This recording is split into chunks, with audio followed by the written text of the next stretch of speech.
see. Hello, everyone, and it's great to see everybody again. Last year, when I was a keynote speaker here last year, and I told a little bit of a story about my life story and how the themes of last year, which were dream, change, and inspire, how my story kind of matched with that. And so many people came up afterwards and said, well, what's the next chapter? What's the next chapter?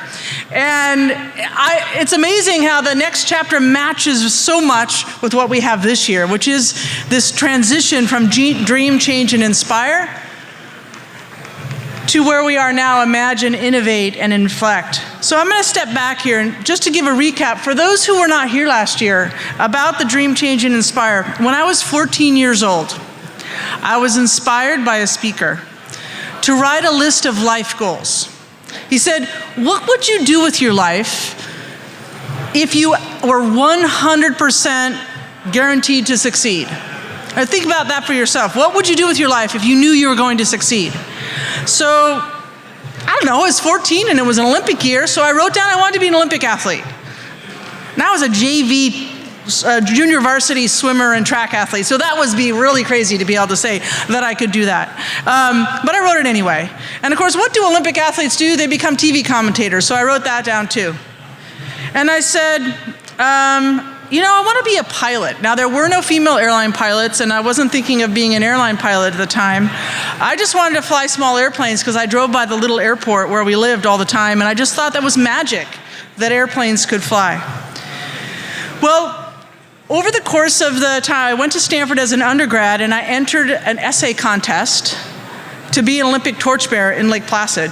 Once I was there, I saw the sport of luge, and very quickly it became a concept. Oh my goodness, I wrote this list 8 years before to be an Olympic athlete. So I actually did it, applied for the program and was accepted, and spent the next 12 years of my life competing in the Olympic sports. I competed in 3 Olympics.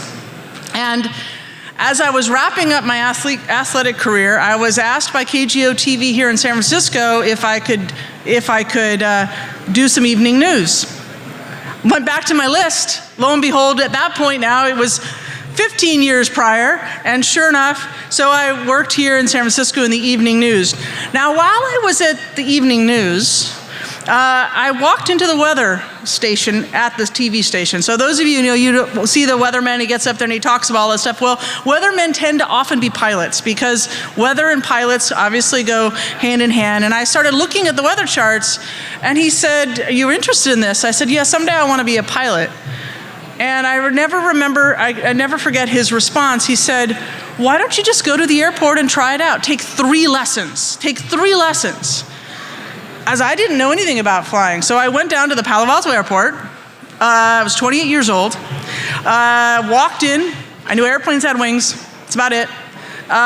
Started learning to fly, and I became so passionate about aviation over the course of the next 2 years, spent more and more time flying and then teaching flying, and then ultimately became a pilot at United Airlines.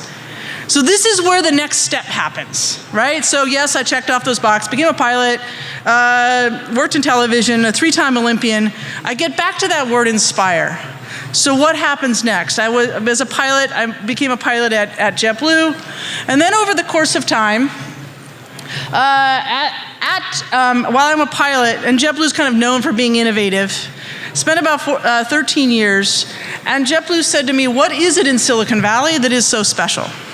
Is there something that we can bring to, that the Valley can bring to JetBlue? Can you see what entrepreneurs are out there?" So when I think about inspiration, what is the next chapter for somebody who has been successful?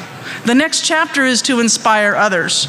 And so this is where we launched JetBlue Technology Ventures. This is actually a picture from the cockpit of an Embraer 190. It's a 100-seat aircraft. It is the aircraft I fly.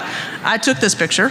It is the 30,000-foot view. It is actually at 31,000 feet for those of you who can actually see the augmented reality, if you will. At 31,000 feet, and we're climbing. I'm headed west. The view of at JetBlue Technology Ventures is to look beyond the horizon, to see what else is out there. How might travel change? If you could think back in terms of the automobile, what are some things that are changing so much? I know there's an autonomous vehicle track. We can talk about electric and how that's changing. How might that type of technology impact aviation? And who is going to look into it? And so this is where JetBlue Technology Ventures plays, is thinking, what is the future 50 years from now, 20 years from now? How will you get from where you are now to where you want to be?